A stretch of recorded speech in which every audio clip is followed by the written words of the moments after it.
Hello students, welcome to दक्षिणा ई classroom. I am Kuldeep नागर, your chemistry teacher. आज के लेक्चर में ERT1 इस पेपर का डिस्कशन हम कर रहे हैं। फर्स्ट क्वेश्चन आप देखिए, degree of unsaturation in the above compound is. एक साइक्लिक स्ट्रक्चर हमें बना के दे रखा है, डिग्री ऑफ अनसैचुरेशन कैलकुलेट करना है। तो बहुत ईजी क्वेश्चन है। डिग्री ऑफ अनसैचुरेशन का फॉर्मूला अपने पास क्या होता है?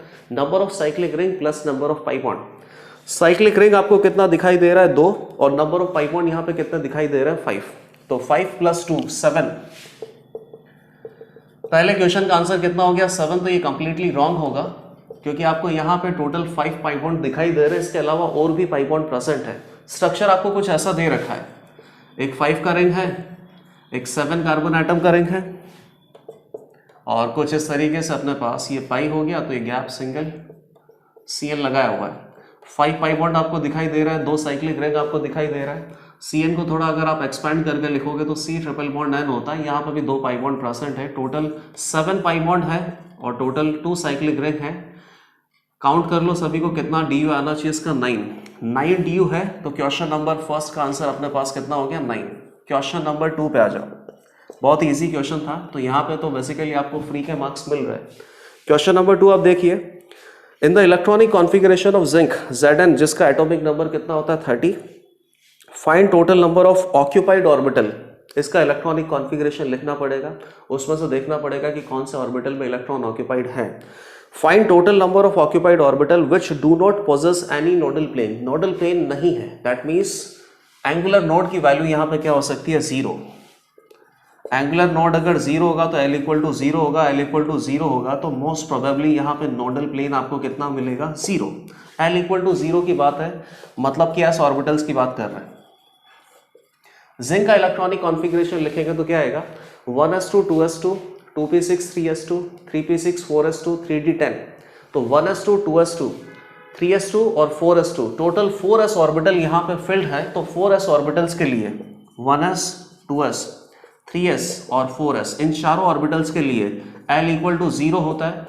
एंगुलर नोड यहाँ पे कितना होगा बेटा? 0, क्योंकि एंगुलर नोड का फॉर्मूला कितना होता है? Angular node that is equal to L ही होता है। वैसे भी आपको पता है कि s ऑर्बिटल के लिए जो नोडल प्लेन अगर आप देखोगे तो s ऑर्बिटल में कोई भी ऐसा प्लेन आप पास नहीं कर सकते जहां पर इलेक्ट्रॉन प्रोबेबिलिटी डेंसिटी 0 हो। s ऑर्बिटल के लिए नोडल प्लेन होता ही नहीं है। तो टोटल यहाँ पे 4 s ऑर्बिटल्स ऐसे हो सकते हैं जो कि कंप्लीटली ऑक्युपाइड है और जिनके लिए नोडल प्लेन की वैल्यू अपने पास कितनी आएगी? 0। तो इसका आंसर अगर आपने 4 बता दिया ना, तो 4 आंसर तो इसका बेटा गलत हो जाएगा, क्योंकि इसका आंसर कितना होगा? 5 होगा। कैसे? 3d10 अपने पास है। अब 3d10 में d के लिए L = कितना होता है? 2 होता है। तो एंगुलर नोड आप कितना बोलोगे? 2। तो यहाँ पे नोडल प्लेन अपने पास कितने आ सकते हैं? 2 आ सकते हैं। लेकिन फिर भी 3D जो सबशेल है, इसमें एक ऑर्बिटल ऐसा भी होता है जिसमें कोई नोडल प्लेन प्रेजेंट नहीं होता है। नोडल सरफेस में वहाँ पे कॉनिकल नोड प्रेजेंट होते हैं 2, लेकिन नोडल प्लेन प्रेजेंट नहीं होता है। क्या नाम होता है? 3DZ²। किस तरीके से बनाते हैं कि अगर ये Z एक्सेस है और ये जो प्लेन है अपने पास XY प्लेन है, तो XY प्लेन में अपने पास एक रिंग के अराउंड इस तरीके से इलेक्ट्रॉन डेंसिटी होती है, और Z एक्सेस में ये एक पर्टिकुलर लॉब होता है। Z एक्सेस से अलोंग भी इलेक्ट्रॉन डेंसिटी यहाँ पे प्रेजेंट होता है। इसमें कोई भी नोडल प्लेन नहीं आता है। ये इस तरीके से अपने पास एक कॉनिकल नोड ऊपर आता है, एक कॉनिकल नोड नीचे आता है। टोटल मिला के यहाँ पे कॉनिकल नोड कितना हो सकता है? 2 हो सकता है। और एंगुलर नोड का जो फॉर्मूला है L = 2। यहाँ पे जो एंगुलर नोड की शक्ल होती है वो कॉनिकल नोड के जैसी होती है। कितना आना चाहिए आंसर? 2 ही आना चाहिए, लेकिन नोडल प्लेन प्रेजेंट नहीं होता है। तो टोटल अपने पास कौन कौन सा हो गया? 1s orbital, 2s orbital, 3s orbital, 4s orbital और एक 3DZ² ऑर्बिटल। टोटल मिला के 5 ऑर्बिटल ऐसे हैं जहां पर इलेक्ट्रॉन भी फील्ड है, मतलब कि ऑक्यूपाइड ऑर्बिटल है, और इन सभी ऑर्बिटल के लिए नोडल प्लेन कितना होता है बेटा? 0 होता है। तो इसका आंसर कितना हो गया? 5। क्वेश्चन नंबर 2, इसका आंसर हो गया 5। क्वेश्चन नंबर 3 पे आ जाओ। Identify the element for which most negative electron gain enthalpy and write atomic number of that element as an answer। Phosphorus, sulphur, chlorine, fluorine और ब्रोमीन, ये टोटल 5 एलिमेंट हमें दे रखे हैं। आइडेंटिफाई करना है कि इलेक्ट्रॉन गेन एंथैल्पी सबसे ज्यादा किसकी है? नेगेटिव में। नेगेटिव साइन में आपको देखना है कि किसका इलेक्ट्रॉन गेन एंथैल्पी सबसे ज्यादा है। फॉस्फोरस है, sulphur, chlorine, fluorine, bromine.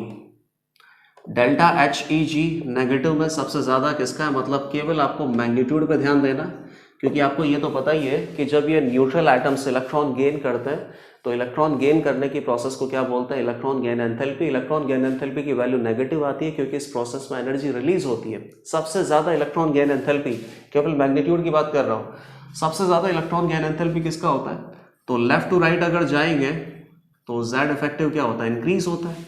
Electron को इफेक्टिवली ये एटम्स एक्सेप्ट कर सकते हैं, तो जब इलेक्ट्रॉन को न्यूट्रल एटम में एक्सेप्ट किया जाएगा तो यहाँ से अमाउंट ऑफ एनर्जी जो रिलीज होगा उसका जो अमाउंट है बेसिकली वो ज़्यादा होगा। तो डेल्टा एच ई जी का जो मैग्नीट्यूड है वो इंक्रीज होता है। और टॉप टू बॉटम अगर जाएंगे तो जेड इफेक्टिव से आंसर आपको नहीं देखना, केवल रेडियस से आंसर देखना है। रेडियस इंक्रीज होता है तो इलेक्ट्रॉन एफिनिटी या इलेक्ट्रॉन गेन एंथैल्पी की वैल्यू क्या होती है, डिक्रीज होती है। तो सबसे ज़्यादा इलेक्ट्रॉन गेन एंथैल्पी अपने पास नेगेटिव में किसका होना चाहिए, फ्लोरीन का, क्योंकि ये सबसे ऊपर है और सबसे राइट में है। लेकिन फ्लोरीन अपने पास किस में आता है, 2p सीरीज में, और 2p सीरीज के एलिमेंट से ज़्यादा नेगेटिव में इलेक्ट्रॉन गेन एंथैल्पी किसका होता है, 3p सीरीज के एलिमेंट का। यही अपने पास इलेक्ट्रॉन गेन एंथैल्पी में एक्सेप्शन आपको पढ़ना होता है। तो fluorine most electron negative element तो है, fluorine most electron negative element तो है, लेकिन फ्लोरीन जब इलेक्ट्रॉन गेन करेगा तो यहाँ से जो एनर्जी रिलीज होगी इसके कंपैरिजन में जब क्लोरीन इलेक्ट्रॉन गेन करेगा यहाँ पे ज़्यादा एनर्जी रिलीज होती है। क्लोरीन का जो इलेक्ट्रॉन गेन एंथैल्पी है नेगेटिव में, या उसको और क्या बोल सकते हैं, electron affinity. Electron affinity chlorine का ज़्यादा होता है इन कंपैरिजन टू फ्लोरीन। यही एक्सेप्शन आपको याद रखना है। तो आंसर अपने पास कितना आ जाएगा इसका, क्लोरीन एटम एक ऐसा है जिसके इलेक्ट्रॉन गेन एंथैल्पी नेगेटिव में सबसे ज़्यादा होगी। तो इसका एटॉमिक नंबर कितना हो गया, 17 आपको आंसर रिपोर्ट करना है। क्वेश्चन नंबर 4 आप देख लो।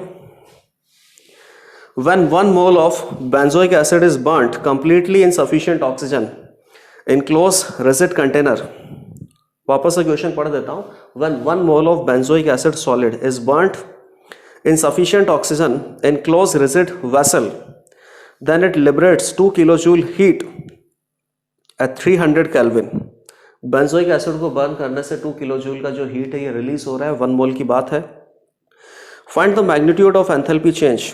क्लोज रिजिड वेसल आपको दे रखा था, क्लोज रिजिड वेसल में वॉल्यूम कांस्टेंट होता है, तो इंटरनल एनर्जी चेंज की वैल्यू आपको दे रखी है, एंथैल्पी चेंज की वैल्यू नहीं दे रखी है। और तभी अगला स्टेटमेंट यहाँ पे क्या लिखा हुआ है, find enthalpy change of the reaction in joules at 300 Kelvin when 12.2 gram of benzoic acid is reacted with 33.6 liter oxygen at 1 atm 273 Kelvin। R का वैल्यू आपको दे रखा है 8 जूल पर मोल पर केल्विन। वैसे R का वैल्यू कितना होता है 8.314, कितना यूज करना है 8। तो बेंजोइक एसिड के बारे में आपको इंटरनल एनर्जी चेंज दे रखा है और एंथैल्पी चेंज आपको कैलकुलेट करना है। कुछ ज़्यादा इजी क्वेश्चन है। केमिकल रिएक्शन कोई भी अपने पास होता है, केमिकल रिएक्शन का कांस्टेंट प्रेशर पे जो आपको हीट दिया जाता है, कांस्टेंट प्रेशर पे जो हीट दिया जाता है उसी को क्या बोलते हैं, एंथैल्पी चेंज बोलते हैं। ये एंथैल्पी चेंज आपको कैलकुलेट करना है और इंटरनल एनर्जी चेंज आपको दे रखा है 2000 joule per mole.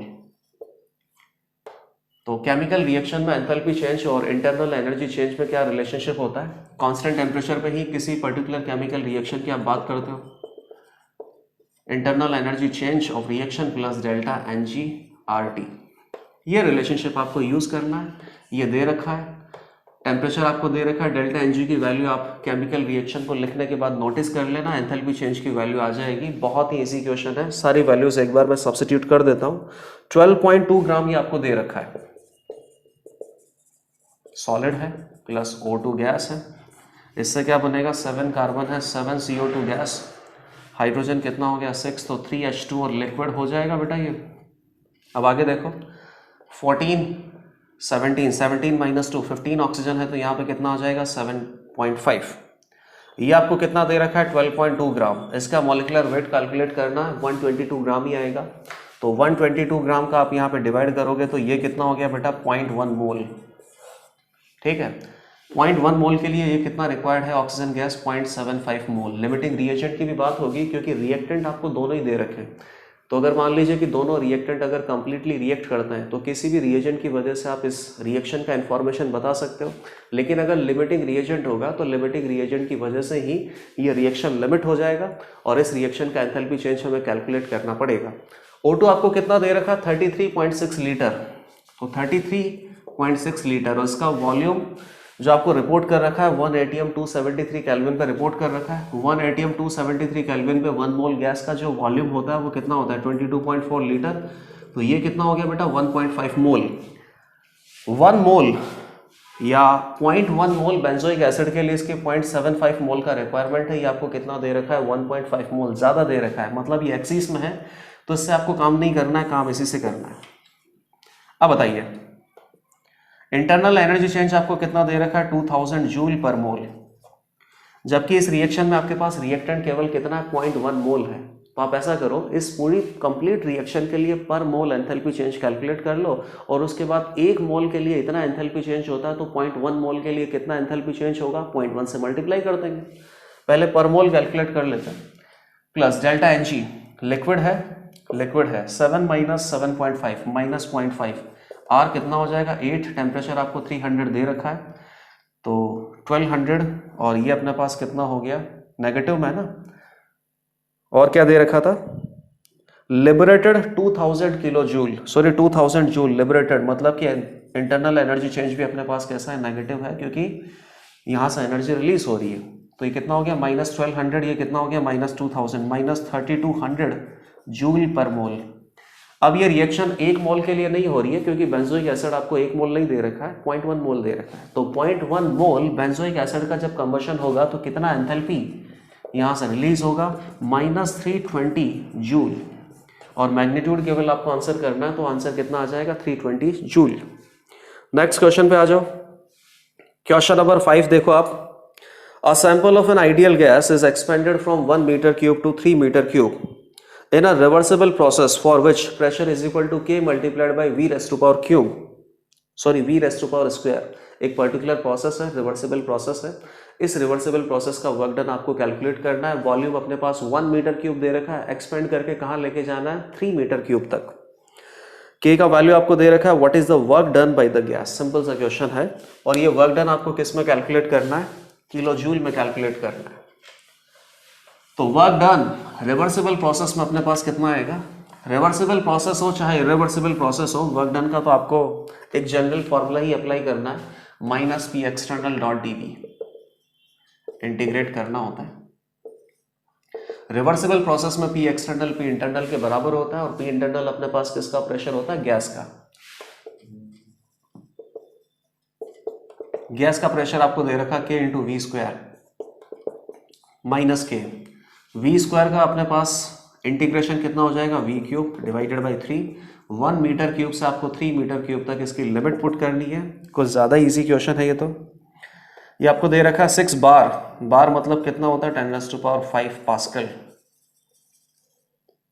Divided by meter raise to power 6, minus है आगे, डिवाइडेड बाई 3 ये वाला, v cube minus v cube, तो 3 माइनस 1 कितना हो जाएगा 27 माइनस 1 26 हो जाएगा मीटर क्यूब। ठीक है, अब ये आंसर अपने पास किस में आएगा जूल में ही आएगा। ये 2 हो गया 52 into 10 raise to power 2 into 10 raise to power 3, इस तरीके से ब्रेक डाउन करके मैंने लिख दिया। ये कितना हो जाएगा माइनस 5200, और 10 रेज़ टू पावर 3 जूल को क्या बोल देंगे किलो जूल। तो आंसर अपने पास कितना आ गया 5200 kilo joule is the work done by the gas. Easy सा क्वेश्चन था थर्मोडाइनेमिक्स का, वर्क डन आपको कैलकुलेट करना है।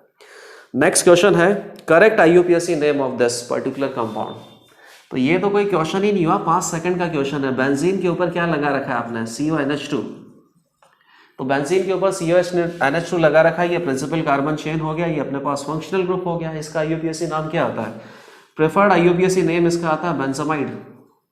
कॉमन नेम एक तरीके से आप बोल सकते हो, लेकिन आईयूपीएसी नेम भी वही होता है, प्रेफर्ड आईयूपीएसी नेम आप जिसको बोलते हो। और इसका नाम क्या होगा, चेन का नाम हो गया बेंजीन, फंक्शनल ग्रुप का नाम क्या हो जाएगा कार्बोक्सामाइड।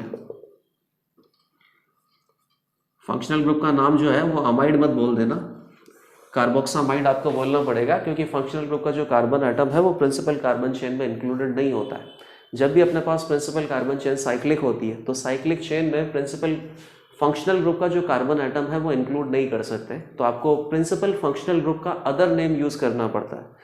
जैसे कि CONH2 का नेम क्या होता है अमाइड, लेकिन आपको क्या यूज करना पड़ेगा कार्बोक्सामाइड, बेंजीन कार्बोक्सामाइड, या जनरली आप इसे क्या बोल देते हो बेंजामाइड। नेक्स्ट क्वेश्चन पे आ जाओ। विच of the following compound having maximum bond length of carbon carbon double bond. तो टोटल 4 कंपाउंड गिवन है, कार्बन कार्बन डबल बॉन्ड यहाँ पे इंडिकेट कर रखा है। आपसे ये पूछा है कि कार्बन कार्बन डबल बॉन्ड का मैक्सिमम बॉन्ड लेंथ कहाँ पे हो सकता है। अब आप क्या बोलोगे कि सर सारे ही तो कार्बन कार्बन जो बॉन्ड है डबल बॉन्ड आपको इंडिकेट करके दे रखे हैं, सभी डबल बॉन्ड का लेंथ इक्वल हो सकता है या स्ट्रेंथ इक्वल हो सकता है। ऐसा नहीं है, क्योंकि अभी आप ऑर्गेनिक पे आ चुके हो। ऑर्गेनिक में बेसिकली रेजोनेंस हाइपर कॉन्जुगेशन का फिनोमेना होता है, जिसकी वजह से सिंगल बॉन्ड भी किस में कन्वर्ट होता है, पार्शियल डबल बॉन्ड में। डबल बॉन्ड भी किस में कन्वर्ट होता है, पार्शियल डबल बॉन्ड की तरफ। रेजोनेंस में यही सब है और उसी तरीके से आपको कंपैरिजन करना है। यहाँ बेसिकली अपने पास रेजोनेंस का फिनोमेना नहीं है, लेकिन हाइपर कॉन्जुगेशन से कैलकुलेट कर लेंगे, कोई बड़ी बात तो है नहीं। एक कंपाउंड आपको ये दे रखा है, अगले में कुछ इस तरीके से, इसके बाद नॉर्मल अपने पास साइक्लोहेक्सीन है, नॉर्मल साइक्लोहेक्सीन में यहाँ CH3 लगा दिया। कार्बन कार्बन डबल बॉन्ड का जो बॉन्ड लेंथ है ये आपको इंडिकेट करना है कि किसका ज्यादा हो सकता है। चेक कर लेते हैं। हर किसी जगह carbon carbon double bond resonance में तो इन्वॉल्व नहीं है, क्योंकि कॉन्जुगेटेड सिस्टम कहीं पे भी नहीं बना। हाइपर कॉन्जुगेशन से देखना पड़ेगा। एल्कीन में हाइपर कॉन्जुगेशन होता है। एक हाइपर कॉन्जुगेशन आपको बना के दिखाता हूँ, उससे आपको पता चलेगा कि जब हाइपर कॉन्जुगेटिंग स्ट्रक्चर बनती है तो carbon carbon double bond single bond की तरफ कन्वर्ट होता है, मतलब इसका बॉन्ड ऑर्डर कम होता है या नहीं होता है। ये अपने पास एल्कीन है, ये अल्फा कार्बन है, अल्फा कार्बन में क्या प्रेजेंट है, 3 अल्फा H। कार्बन हाइड्रोजन का ये जो सिग्मा बॉन्ड है, इस सिग्मा बॉन्ड के electron carbon carbon pi bond की तरफ डीलोकलाइज होते हैं इस तरीके से। This is called hyper conjugation effect. तो आप ध्यान देखो कि जितना ज्यादा हाइपर कॉन्जुगेशन होगा कार्बन कार्बन डबल बॉन्ड, जितना ज्यादा हाइपर कॉन्जुगेशन होगा कार्बन कार्बन डबल बॉन्ड में सिंगल बॉन्ड कैरेक्टर आएंगे।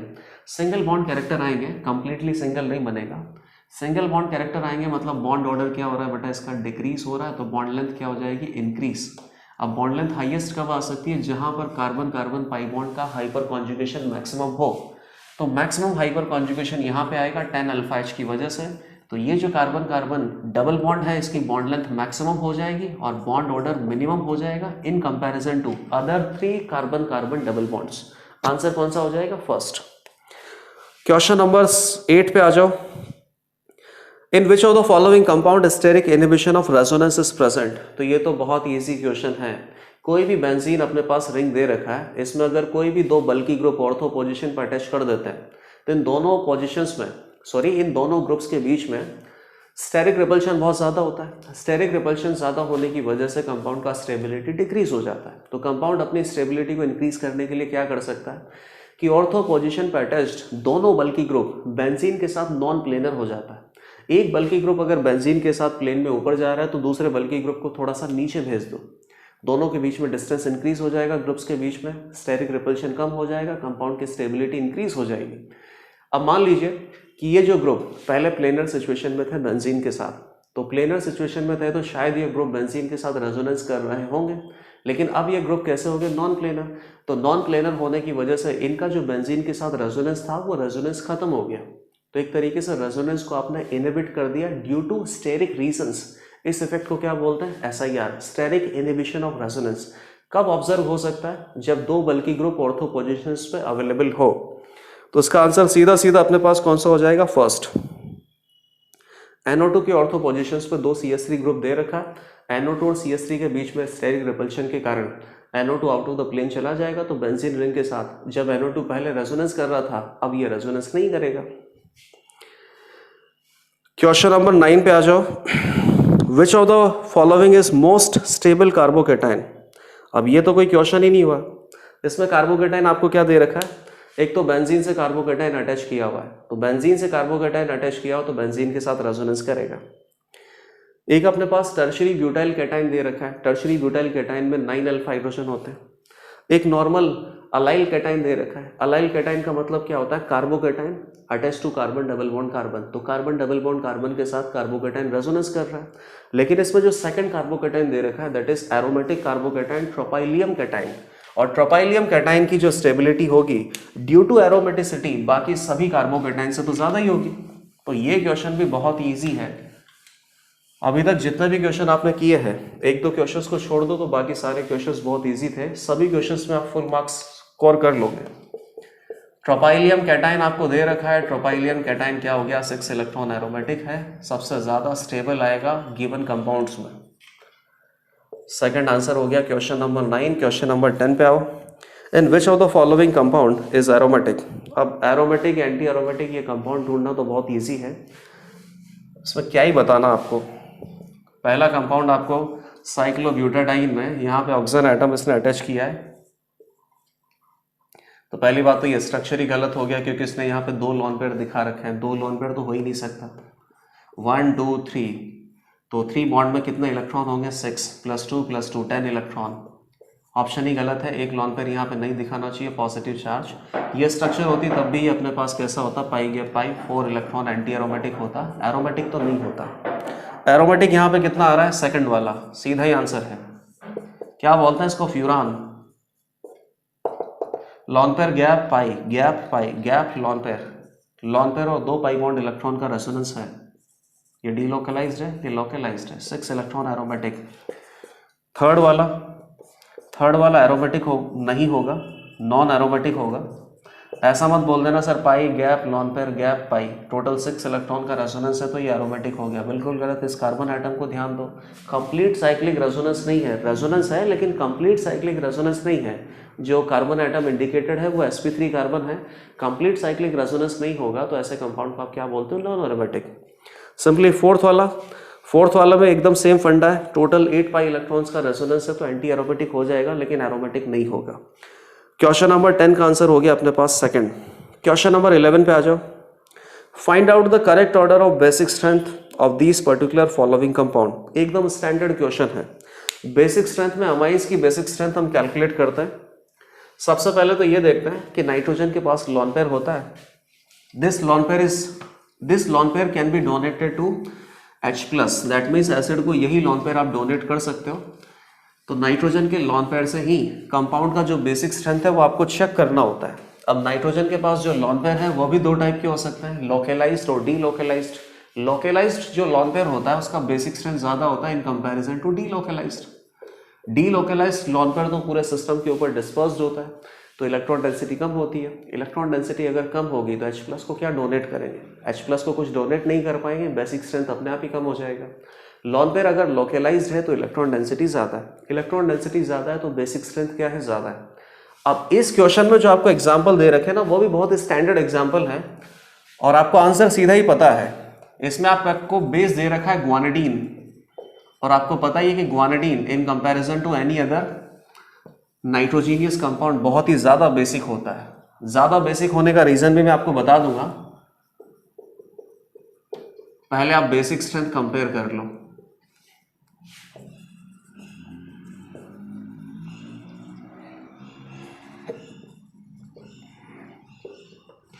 यहां से बेसिक स्ट्रेंथ कंपेयर होगा लोकलाइज्ड, यहां से बेसिक स्ट्रेंथ कंपेयर होगा डीलोकलाइज्ड। इसमें 3 नाइट्रोजन एटम है, तीनों जगह लॉन पेयर है लेकिन ये डीलोकलाइज्ड है, ये डीलोकलाइज्ड है और ये लोकलाइज्ड है। तो यहाँ से बेसिक स्ट्रेंथ कंपेयर करेंगे, जहाँ पे मोस्ट बेसिक साइट है वहीं से तो बेसिक स्ट्रेंथ कंपेयर करेंगे। और यहाँ का जो लॉन पेयर है वो लोकलाइज्ड है, this can be easily donated, that means it has a higher basic strength in comparison to these 2 lone pairs. ये अपने पास लोकलाइज्ड है, लॉन पेयर गैप पाई, ये डीलोकलाइज्ड है। यहाँ से बेसिक स्ट्रेंथ आप कंपेरिजन करोगे। आप ध्यान से देखना, ये डीलोकलाइज्ड है तो ये तो अपने पास सबसे कम बेसिक हो गया, थर्ड वाला, थर्ड ही है।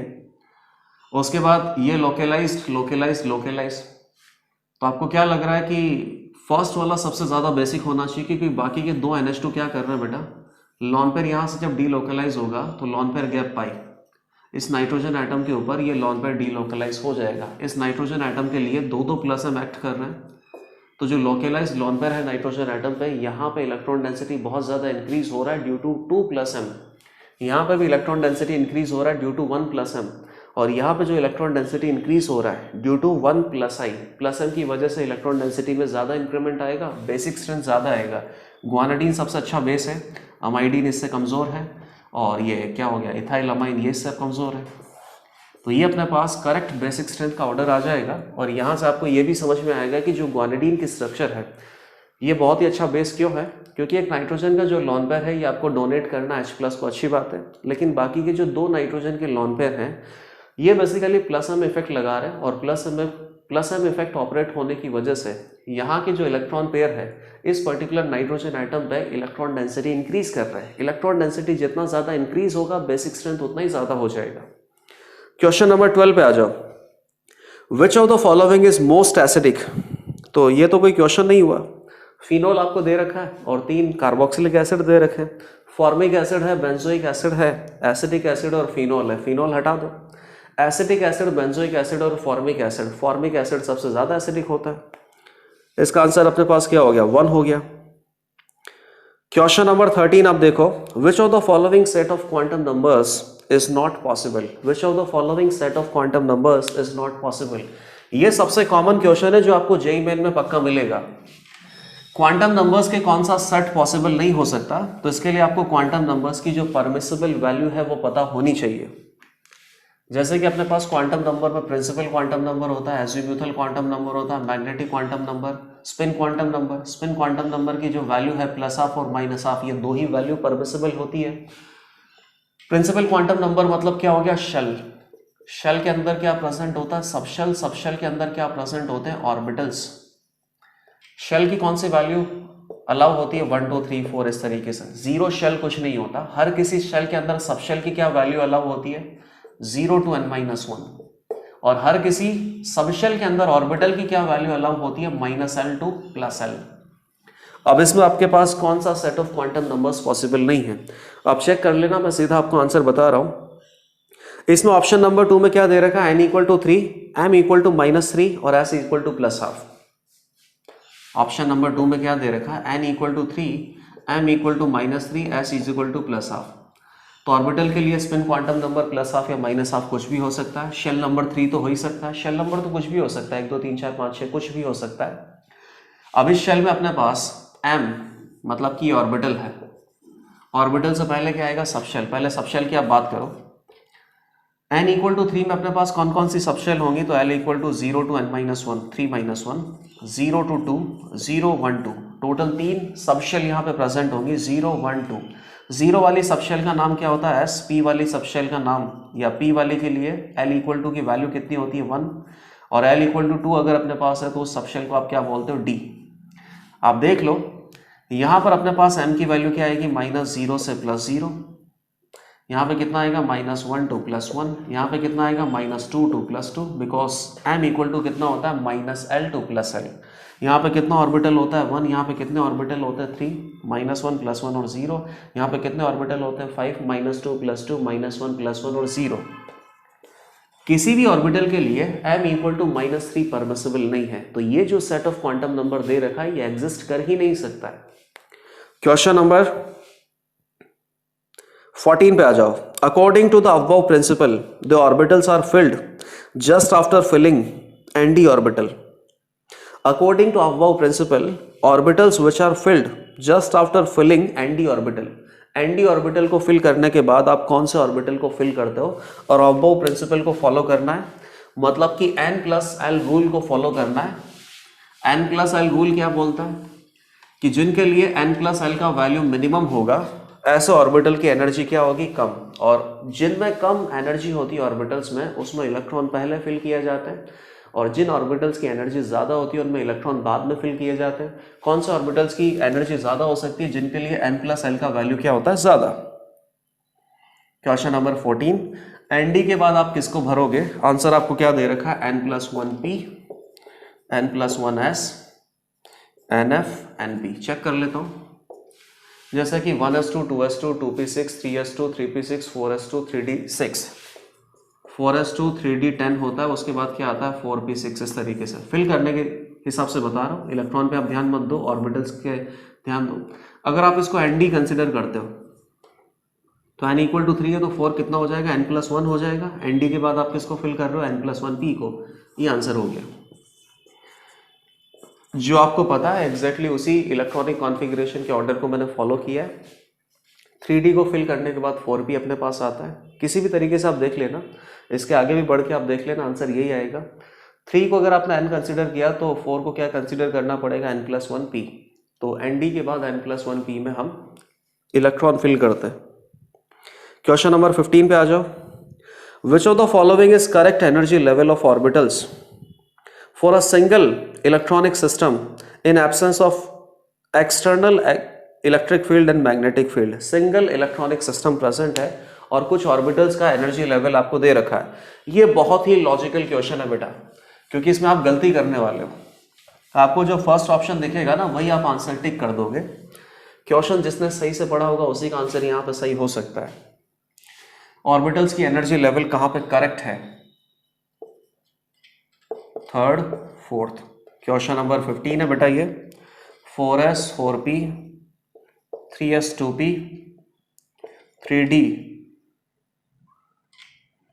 3d के बाद ये आ गया 3p और 4f के बाद ये कितना आ गया 5s। अब आपको क्या लगा कि सर 4s से ज़्यादा एनर्जी तो 4p का होता ही है, क्योंकि 4s के बाद 3d को बढ़ते हैं, 3d के बाद 4p को बढ़ते हैं, 4s से ज़्यादा एनर्जी 4p का, ये आंसर लगा दिया। गलत है बेटा। क्या लिखा हुआ? Single electronic system. Single electronic system है मतलब कि one electron system. One electron system के लिए कौन सा मॉडल वैलिड होता है? Bohr model. और बोहर मॉडल में आपको पता ही है कि अगर मान लीजिए कि थर्ड शेल की बात करते हैं तो थर्ड शेल में अपने पास कितने टाइप के ऑर्बिटल हो सकते हैं? 3s हो सकता है, 3p हो सकता है, 3d हो सकता है। लेकिन हर किसी के लिए प्रिंसिपल क्वांटम नंबर कितना है? 3 है। थर्ड शेल के ऑर्बिटल है और थर्ड शेल के ऑर्बिटल का या थर्ड शेल का जो टोटल एनर्जी है वो कितना आता है? -13.6 electron volt multiplied by z square upon n square. n square की जो वैल्यू है 3s 3p और 3d सबके लिए सेम होगा। तो जो सिंगल इलेक्ट्रॉनिक सिस्टम होता है इसमें 3s 3p और 3d इन तीनों ऑर्बिटल का जो एनर्जी लेवल है वो इक्वल होता है in absence of external magnetic field और एक्सटर्नल इलेक्ट्रिकल फील्ड। ये सब हमें पता है। तो आपको यही दे रखा है कि सिंगल इलेक्ट्रॉनिक सिस्टम आपको है, तो हाइड्रोजन एटम आपको देखना है बोहर मॉडल अप्लाई करके अच्छे से देखना है कि कौन सा आंसर हो सकता है। तो 4s या 4p की बात है, फोर्थ शेल के ऑर्बिटल है तो 4s और 4p का जो एनर्जी है वो इक्वल होना चाहिए। 3s और 2p में 3s का जो एनर्जी है, ये थर्ड शेल का ऑर्बिटल है, 3s की एनर्जी 2p से ज्यादा होगी। 3d और 3p की बात कर रहे हैं तो हाइड्रोजन एटम में तो चाहे 3d 3p कुछ भी बोलो आप, हर किसी का एनर्जी लेवल क्या होगा? सेम होगा। कितनी एनर्जी आएगी? -13.6 electron volt into z square upon n square. लेकिन 4f से ज़्यादा एनर्जी किसका हो जाएगा? 5s का, क्योंकि ये शेल नंबर 4 है, ये शेल नंबर 5 है। शेल नंबर जितना ज़्यादा इंक्रीज होगा एनर्जी की वैल्यू उतनी ही ज़्यादा इंक्रीज होगी। क्वेश्चन नंबर 16 पे आ जाओ। 16 में क्या दे रखा है? विच of the following has maximum number of unpaired electron. बहुत ईजी क्वेश्चन है बेटा। कैल्शियम 2+, टाइटेनियम 3+, वैनेडियम 3+ और Mn 3+। अब ये तो कोई बात ही नहीं हुई। Calcium 2+, titanium 3+, vanadium 3+। कैल्शियम 20 पे होता है, 20 में से 2 हटा दो 18 इलेक्ट्रॉन है। या इसका कॉन्फ़िगरेशन अपने पास क्या होता है? 18 तक सारे के सारे पेयर्ड हैं। 18 4s2, 2 हटा दिए सारे पेयर्ड हैं। इसका कितना होता है? 22। 18 + 4s2 3d 2, 2 हटा दिया, 2 अनपेयर्ड हैं। वैनेडियम, स्कैंडियम, टाइटेनियम, वैनेडियम 3 हटाने इसमें से, तो 18 + 4s2 3d 3, 23 का यही इलेक्ट्रॉनिक कॉन्फ़िगरेशन होता है। 3 इलेक्ट्रॉन आप रिमूव कर दो, पहले 2 electron outer most shell 4s2 में से जाएंगे, 1 इलेक्ट्रॉन और हटाया तो कितना हो जाएगा? 3d2, 2 unpaired electron, 2 unpaired electron. और Mn क्या है अपने पास? 3+ है, तो Mn का कितना होता है? 25। तो 25 का ये इलेक्ट्रॉनिक कॉन्फ़िगरेशन है। उसमें से 3 इलेक्ट्रॉन हटाने, आउटर मोस्ट शेल में से 2 हटा दिए, इसमें से 1 हटा दिया, 3 इलेक्ट्रॉन हटा दिए। 3d4, 3d में टोटल 5 ऑर्बिटल होते हैं, तो 4 इलेक्ट्रॉन जब तक आप भरोगे तब तक तो अनपेयर्ड ही होंगे सारे के सारे, तो 4 अनपेयर्ड इलेक्ट्रॉन है, ये आंसर हो गया। क्वेश्चन नंबर 17 पे आओ। Which of the following orbital is in the nodal plane of dy_z orbital. dy_z orbital के नोडल प्लेन में कौन सा ऑर्बिटल है? dy_z के नोडल प्लेन में कौन सा ऑर्बिटल है? अब dy_z की शक्ल आपको बनानी आनी चाहिए और उसका जो नोडल प्लेन है वो करेक्टली आप आइडेंटिफाई करना। yz, तो y और z के मिडिल में यहाँ पे इलेक्ट्रॉन डेंसिटी होती है, y एक्सिस के अलॉन्ग या z एक्सिस के अलॉन्ग इलेक्ट्रॉन डेंसिटी नहीं होता है। नॉन एक्शियल सेट होता है 3d_z, 3d या 4d या 5d कुछ भी हो सकता है। dy_z के बारे में आपसे बोला गया है, इसका नोडल प्लेन क्या होगा बेटा? ये परपेंडिकुलर एक्स एक्सिस है, तो z एक्सिस को x एक्सिस के अलॉन्ग खींच दो, प्लेन बनेगा। तो एक तो zx प्लेन, ये कौन सा हो गया? yx प्लेन, ये दोनों अपने पास नोडल प्लेन है। क्योंकि इन प्लेन में इलेक्ट्रॉन प्रोबेबिलिटी डेंसिटी कितना होगा, 0 होगा। 3D YZ ऑर्बिटल के लिए ZX और YX ये दोनों नोडल प्लेन होते हैं। इन नोडल प्लेन में आपके पास कौन सा ऑर्बिटल है, ये क्वेश्चन आपसे पूछा गया है। PX, PY, PZ और ऑल ऑफ दीज।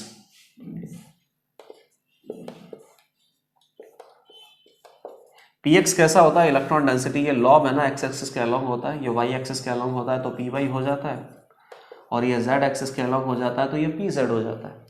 इसके नोडल प्लेन में कौन सा ऑर्बिटल हो सकता है, तो नोडल प्लेन में आपके पास Z एक्सिस भी आ रहा है, X एक्सिस भी आ रहा है, Y एक्सिस भी आ रहा है, तो इसके जो नोडल प्लेन है ये, इन नोडल प्लेन में ये ऑर्बिटल यहाँ पे हो सकते हैं। तीनों ही आंसर है अपने पास, तो आंसर कौन सा हो जाएगा, फोर्थ, ऑल ऑफ दीज। जो 3D YZ ऑर्बिटल दे रखा है, इसके नोडल प्लेन आपने पहले फाइंड आउट किए, और इन नोडल प्लेन में क्या ये ऑर्बिटल हो सकते हैं या नहीं हो सकते हैं, तो बिल्कुल हो सकते हैं, क्योंकि इन ऑर्बिटल की शक्ल भी आपको बनानी आती है। ये जो नोडल प्लेन है ये किसको कवर कर लेंगे, Z एक्सिस को, X एक्सिस को और Y एक्सिस को, और यहाँ पे ये जो अपने पास ऑर्बिटल होते हैं इनमें लॉब्स एक्सिस के अलॉन्ग ही होती है, तो Z एक्सिस के अलॉन्ग होगी तो भी इस नोडल प्लेन में ही आ जाएगा, X एक्सिस के अलॉन्ग अगर होगा तो भी इस नोडल प्लेन और इस नोडल प्लेन दोनों में आ सकता है, और अगर Z एक्सिस के अलॉन्ग होगा तो इस नोडल प्लेन में आ सकता है, Y एक्सिस के अलॉन्ग होगा तो इस नोडल प्लेन में आ सकता है। आंसर हो जाएगा डी, फोर्थ। नेक्स्ट 18 क्वेश्चन आप देखिए। 18 क्वेश्चन में क्या दे रखा है, nodal plane of DXY orbital is, अब ये तो कुछ ज्यादा इजी क्वेश्चन है। DXY ऑर्बिटल, तो XY एक्सिस आपको बनाना पड़ेगा, और XY एक्सिस में DXY नॉन एक्सियल सेट होता है, तो X और Y एक्सिस के अलॉन्ग इलेक्ट्रॉन डेंसिटी नहीं होगा, X और Y एक्सिस के मिडिल में यहाँ पे ये लॉब्स आपको दिखाई देंगी, इधर इलेक्ट्रॉन डेंसिटी हो सकता है। परपेंडिकुलर एक्सिस अपने पास कौन सा हो गया, Z, तो X एक्सिस के अलॉन्ग एक लाइन आपने ड्रॉ किया और इसको Z एक्सिस के अलॉन्ग इस तरीके से खींच दिया, तो क्या बनेगा, प्लेन बनेगा। प्लेन अपने पास कौन सा आएगा, XZ, और ये अपने पास कौन सा आ जाएगा, YZ। XZ और YZ ये दोनों नोडल प्लेन होते हैं XY ऑर्बिटल के लिए। क्वेश्चन नंबर 19 पे आओ। Number of electron for platinum that have value of azimuthal quantum number L that is equal to 0। ये क्वेश्चन आपसे नहीं बनेगा, ये क्वेश्चन आपको तभी बन सकता है जब प्लैटिनम का इलेक्ट्रॉनिक कॉन्फ़िगरेशन आपको पता हो, और यूजुअली आप प्लैटिनम का इलेक्ट्रॉनिक कॉन्फ़िगरेशन याद नहीं रखते हो। प्लैटिनम का इलेक्ट्रॉनिक कॉन्फ़िगरेशन आप ऐसे तो बना दोगे according to logic, according to above principle या अकॉर्डिंग टू लॉजिक प्लैटिनम का इलेक्ट्रॉनिक कॉन्फ़िगरेशन आप बना दोगे, but that is not electronic configuration of platinum in natural state, exception होता है। तो ये क्वेश्चन तो आपसे बनने वाला है नहीं। L इक्वल टू 0 वाले इलेक्ट्रॉन फाइंड आउट करना है प्लैटिनम के लिए। प्लैटिनम कहाँ आता है बेटा, पैलेडियम और निकल। निकल कितना होता है, 18 + 4s2 3d8 होता है, तो ये कितना हो जाएगा, 36 + 5s2 4d8 हो जाएगा, तो ये कितना हो जाएगा, 54 हो जाएगा। प्लैटिनम फोर्थ शेल है, फिफ्थ शेल है, सिक्स शेल है, सिक्स शेल में अपने पास यहाँ पे कौन आता है, 86 118, और इधर कौन आता है, 54 आता है, तो ये कितना हो जाएगा, 54 + 5s2 सॉरी 6s2 5d8 हो जाएगा। इसके बीच में कहीं ना कहीं आप 4f14 ऑर्बिटल को फिल कर दोगे, उसके बाद कौन आएगा, 6p0 है, अभी उसमें इलेक्ट्रॉन फिल नहीं करने।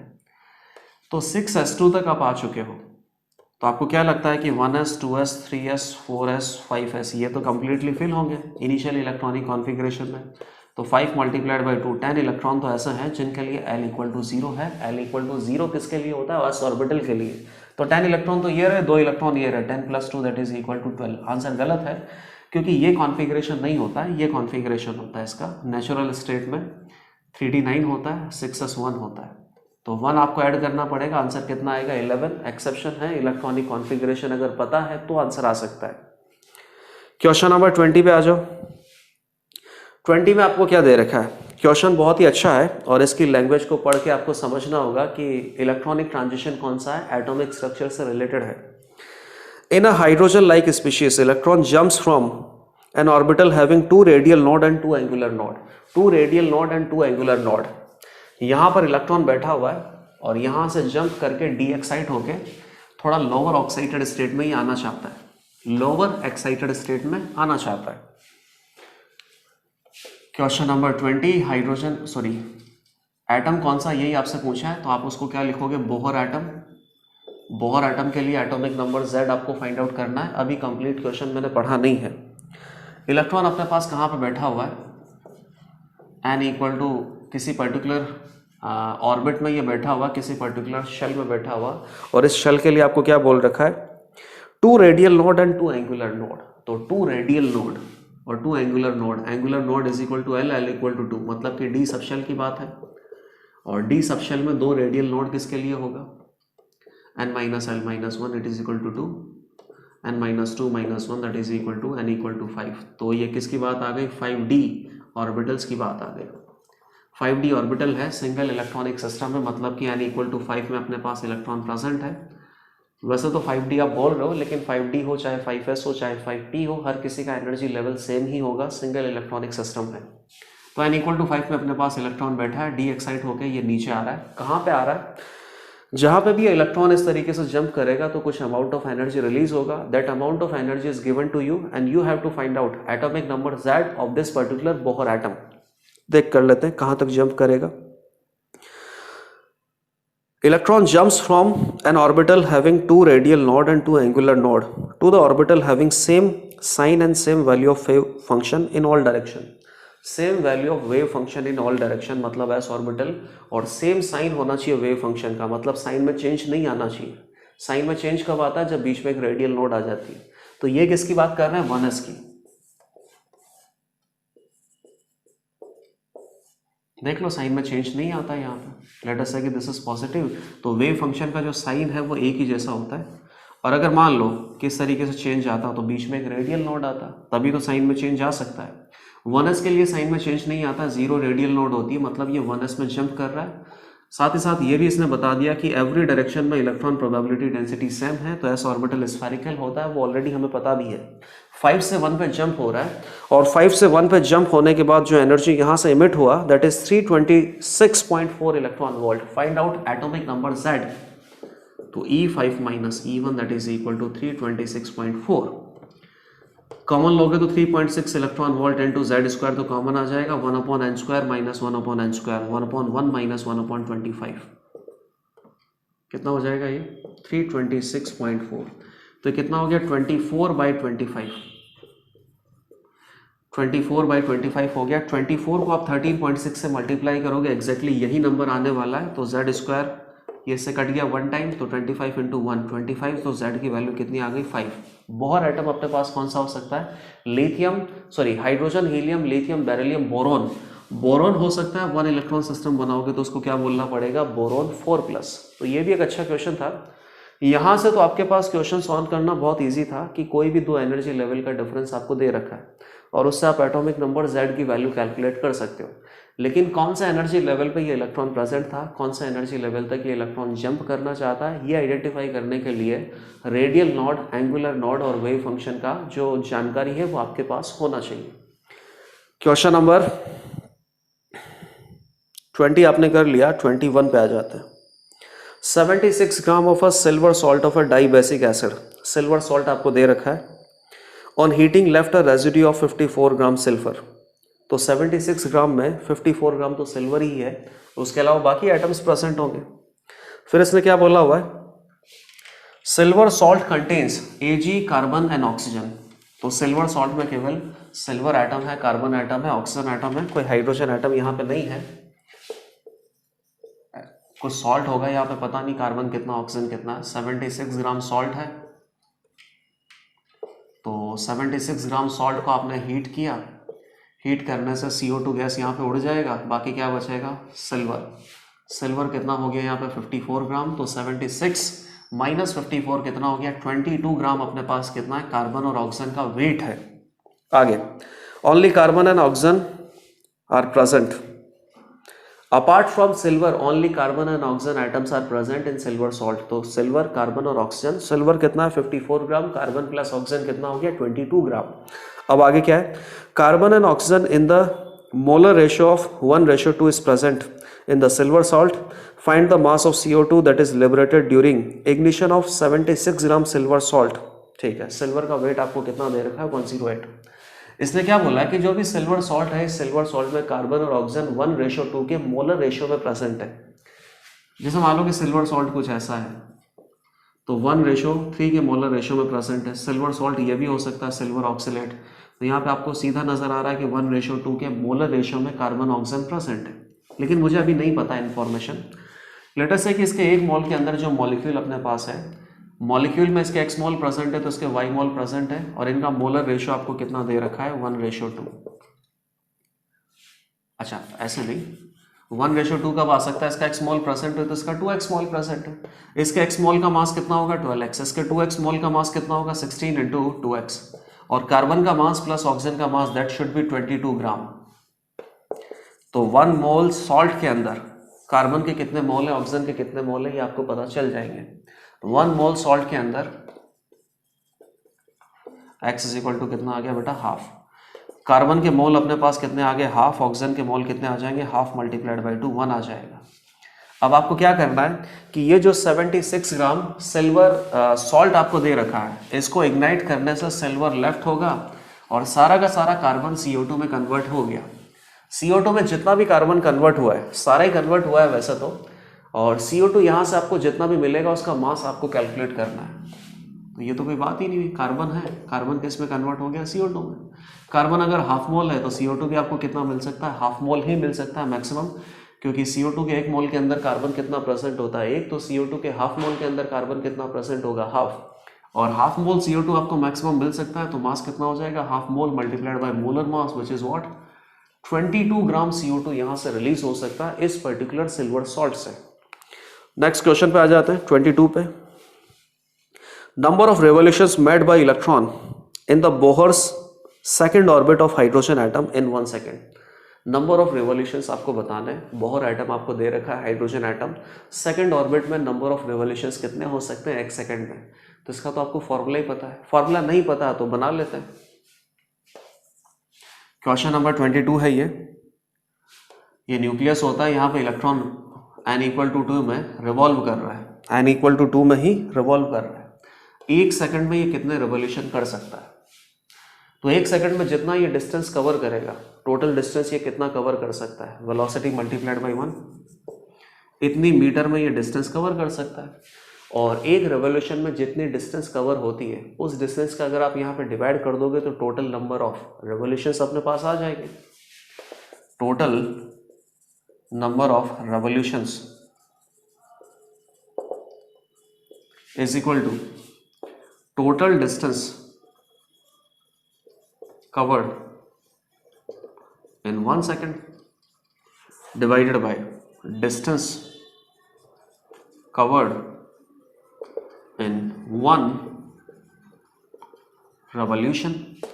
1 सेकंड में कितना डिस्टेंस कवर कर सकता है वेलोसिटी मल्टीप्लाइड बाय टाइम, और एक रेवोल्यूशन में इसका कितना डिस्टेंस कवर होगा 2πr। ये लो आंसर आ गया। सेकंड ऑर्बिट के लिए आप वेलोसिटी की जो वैल्यू है वो पुट कर दो, और सेकंड ऑर्बिट के लिए रेडियस का वैल्यू पुट कर दो, 2 और पाई तो कांस्टेंट है। यहाँ से आप आंसर कैलकुलेट कर लेना, आंसर एकदम इजीली आ जाएगा। इस तरीके से आप चाहो तो डिराइव भी कर सकते थे, या फिर number of revolutions in 1 second Bohr atom में कितना होता है इसका एग्जैक्ट फॉर्मूला आपको पता भी है। नेक्स्ट क्वेश्चन देखिए, question number 23। 4 gram of ammonium nitrate were dissolved in 100 gram water in a bomb calorimeter with heat capacity of calorimetric system 150 joule पर केल्विन। तो जो भी अपने पास बॉम्ब कैलोरीमीटर है इसका टोटल हीट कैपेसिटी आपको दे रखा है 150 जूल पर केल्विन। कैसे पता चला, यूनिट से भी पता चल गया और लैंग्वेज में भी लिखा हुआ है। अगर मान लीजिए कि पर मोल हीट कैपेसिटी दिया होता तो यूनिट क्या होता जूल पर केल्विन पर मोल। पर ग्राम हीट कैपेसिटी दिया होता तो यूनिट क्या होता जूल पर केल्विन पर ग्राम, लेकिन इन्होंने केवल यूनिट आपको कितना लिखा है जूल पर केल्विन। मतलब कि जितना भी अपने पास बॉम्ब कैलोरीमीटर का सिस्टम है इसका टोटल हीट कैपेसिटी आपको दे रखा है 150 जूल पर केल्विन। और इस बॉम्ब कैलोरीमीटर में हम क्या करते हैं 100 ग्राम वाटर को लेके उसके अंदर 4 ग्राम अमोनियम नाइट्रेट डिसॉल्व करते हैं। ऐसा करने से ये जो अपने पास कैलोरीमीटर का सिस्टम है इसका टेम्परेचर ड्रॉप हो जाता है 1.5 केल्विन से। तो आपको क्या पता करना है enthalpy of solution of ammonium nitrate. Ammonium nitrate को जब वाटर में डिसॉल्व किया जाता है तो ये जो प्रोसेस है ये एक्सोथर्मिक होगा कि एंडोथर्मिक होगा वो भी आपको पता लगाना है, और कितना एनर्जी यहाँ से मतलब कि कितनी एंथैल्पी यहाँ से रिलीज हो सकती है, कितनी एंथैल्पी यहाँ पे एब्जॉर्ब हो सकती है, वो सब आपको बताना है। 100 ग्राम वाटर है इसमें आपने क्या इंसर्ट कर दिया, एक तरीके से 4 ग्राम अमोनियम नाइट्रेट। तो ये जो अपने पास बॉम्ब कैलोरीमीटर का सिस्टम है, कांस्टेंट प्रेशर की बात करेंगे, अगर आपको नहीं दिया जाए कांस्टेंट प्रेशर बॉम्ब कैलोरीमीटर, तो इस पर्टिकुलर सिस्टम का जो टेम्परेचर है 1.5 केल्विन से ड्रॉप हो जाता है। ठीक है, तो यहाँ पे जो हीट है ड्रॉप हो गया, इसका मतलब इसका जो हीट है, यहाँ पे हीट रिलीज नहीं हुआ, हीट अगर रिलीज होता तो इसका जो टेम्परेचर है वो इंक्रीज होता, हीट एब्जॉर्ब हुआ है। तो यहाँ पे जो एंथैल्पी ऑफ सॉल्यूशन है वो कैसा आएगा, पॉजिटिव, क्योंकि इसने हीट एब्जॉर्ब किया है। हीट एब्जॉर्ब करने से ही अपने पास बॉम्ब कैलोरीमीटर का जो सिस्टम है, इसका जो टेम्परेचर है ये ड्रॉप हो गया।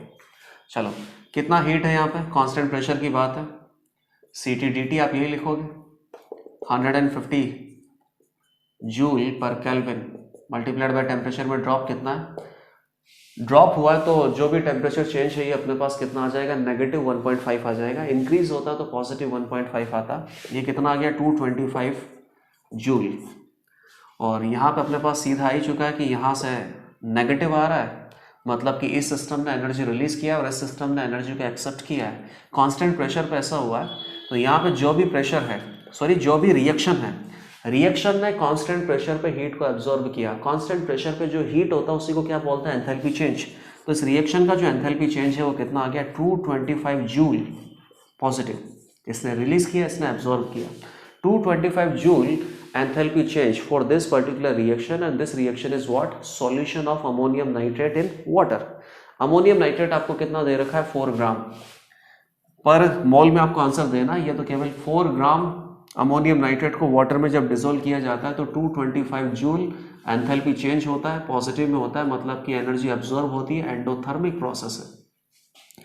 अब आपको इसमें क्या करना है कि 4 ग्राम को आपको कन्वर्ट करके 1 मोल में करना है, और उसके लिए एंथैल्पी चेंज की वैल्यू कैलकुलेट करेंगे। अमोनियम नाइट्रेट का मास, मोलर मास कितना होता है, ये होता है 62, ये होता है 18, 18 + 62 कितना हो गया, 80 ग्राम। तो 4/80 ग्राम ये अपने पास कितना हो गया, मोल हो गया। तो इतने मोल का एंथैल्पी चेंज अपने पास कितना आता है, 225 जूल। तो 1 मोल के लिए एंथैल्पी चेंज कितना आता है, 80 / 4 मल्टीप्लाइड बाई 225, ये हो गया 20 टाइम्स। ये कितना हो जाएगा, 450, एक और 0, तो ये कितना हो गया बेटा, 4.5 × 10⁻³ जूल। इसको क्या बोलेंगे, किलो जूल। तो 4.5 kilo joule will be enthalpy change of solution per mole of ammonium nitrate. Question बहुत इजी था, टेम्परेचर बाहर ड्रॉप हुआ है तो यहाँ से एनर्जी रिलीज हुआ है और इसने एनर्जी एक्सेप्ट किया है। एनर्जी एक्सेप्ट किया मतलब कि एंडोथर्मिक प्रोसेस है, ΔH का जो वैल्यू है ये पॉजिटिव आएगा। 4 ग्राम के लिए कितना एनर्जी एक्सेप्ट किया है, कांस्टेंट प्रेशर पे ऐसा होता है तो उसको क्या बोलते हैं, एंथैल्पी चेंज ही बोलते हैं। 4 ग्राम ने कितना एक्सेप्ट किया है, 225 जूल, तो 80 ग्राम कितना एक्सेप्ट करेगा ये आपने निकाल लिया, और 80 ग्राम बेसिकली 1 मोल होता है, तो पर मोल ही आंसर आ गया। क्वेश्चन नंबर 24 पे आ जाओ। 24 में आपको क्या दे रखा है, 5.33 milligram of salt this is treated with excess of AgNO3 aqueous, the mass of AgCl precipitate that obtained is. तो बहुत ही सिंपल क्वेश्चन है, थोड़ा बहुत कोऑर्डिनेशन आपको लगाना है और थोड़ा बहुत मोल कंसेप्ट लगाना है। क्लोरीन का एक कॉम्प्लेक्स आपको दे रखा है। अब क्लोरीन अपने पास कोऑर्डिनेशन स्फीयर में भी प्रेजेंट है, आयोनाइजेशन स्फीयर में भी प्रेजेंट है। आयोनाइजेशन स्फीयर में जो क्लोरीन प्रेजेंट होगा, केवल वही क्लोरीन क्या होगा, एक्वस सॉल्यूशन में आयोनाइज हो सकता है, और वही क्लोरीन AgNO3 के साथ मिक्स होकर AgCl प्रेसिपिटेट बना सकता है।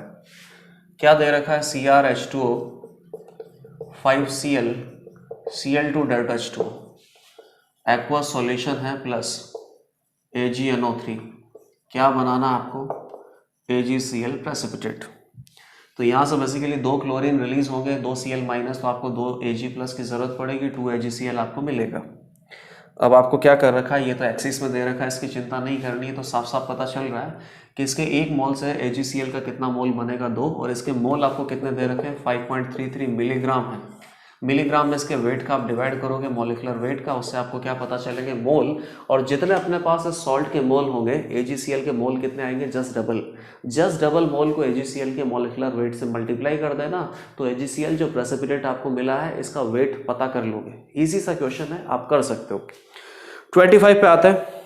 25 में अपने पास क्या है, एक केमिकल रिएक्शन दे रखा है, 2A solid + B gas that is equal to 2C gas + D liquid और इस रिएक्शन के लिए एंथैल्पी चेंज आपको दे रखा है स्टैंडर्ड स्टेट पे -20 किलो जूल पर मोल।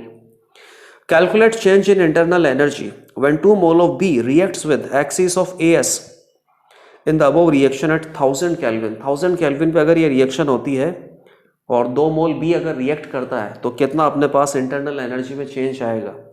एंथैल्पी चेंज आपको दे रखा है, इंटरनल एनर्जी चेंज कैलकुलेट करना है तो कर सकते हैं। Delta H is equal to कितना होता है, delta U plus delta NGRT। Chemical reaction के लिए एंथैल्पी चेंज और इंटरनल एनर्जी चेंज में यही रिएक्शन वैलिड होता है। 25 delta H not of reaction is delta U not of reaction plus delta NGRT। Naught मैंने इसीलिए लगाया क्योंकि स्टैंडर्ड स्टेट में आपको ये क्वेश्चन दे रखा है। 2A solid plus B gas, 2C gas plus D liquid और delta H not of reaction आपको दे रखा है -20 किलो जूल पर मोल, मतलब पर मोल ऑफ रिएक्शन। रिएक्शन में हमेशा क्या होता है, पर मोल ऑफ रिएक्शन। पर मोल ऑफ रिएक्शन का मतलब क्या होता है, 2 मोल ऑफ A और 1 मोल ऑफ B और 2 मोल ऑफ C और 1 मोल ऑफ D।